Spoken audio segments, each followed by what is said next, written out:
Connecting a single multi-conductor cable, such as a 10/3, to multiple circuit breakers is not acceptable according to the National Electrical Code, specifically Section 215.1 Burn. The code prohibits this configuration to prevent overcurrent conditions and potential electrical hazards. Each individual circuit should be connected to its own dedicated circuit breaker. The 10/3 conductor contains 3 current-carrying conductors, a black, a red, and a white neutral, along with a background wire. In the scenario described, the 10/3 conductor is used to supply 2 separate 20-amp circuits, one connected to the black wire and the other to the red wire, sharing the neutral. The problem with this setup lies in the potential for overcurrent and the lack of independent circuit protection. If one of the 2 circuits experiences an overcurrent condition, such as a short circuit or an overload, the current will increase significantly.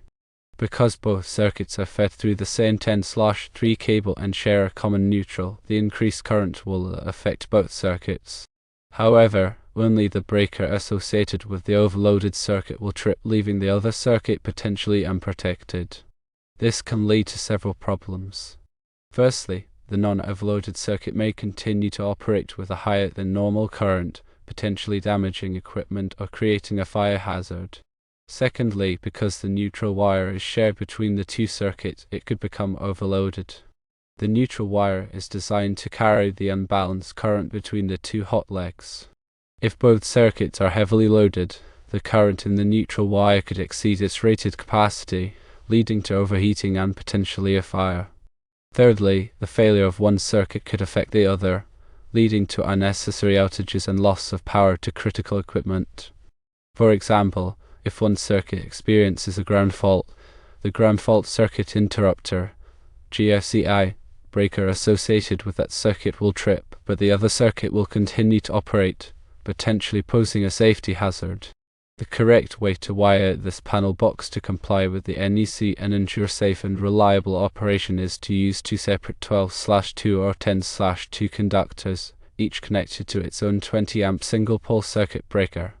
This configuration ensures that each circuit is properly protected and will not affect the other circuit in the event of an overcurrent or fault. With separate cables, each circuit has its own dedicated hot, neutral, and ground wires, providing independent protection and preventing overloading of the neutral wire. If one circuit experiences an overcurrent, only its corresponding breaker will trip, leaving the other circuit unaffected. Furthermore, the use of separate cables allows for better fault isolation, making it easier to identify and troubleshoot problems. If one circuit fails, the other circuit will continue to operate, minimizing downtime and ensuring the continued operation of critical equipment. In summary, connecting a single multi-conductor cable to multiple circuit breakers violates NEC Code 215.1 bone and creates potential hazards due to overcurrent, shared neutral overloading, and lack of independent circuit protection. The proper installation method involves using separate cables for each circuit, ensuring that each circuit has its own dedicated hot, neutral, and ground wires and is protected by its own circuit breaker. By following these guidelines, the electrical system will be safer, more reliable, and compliant with the NEC.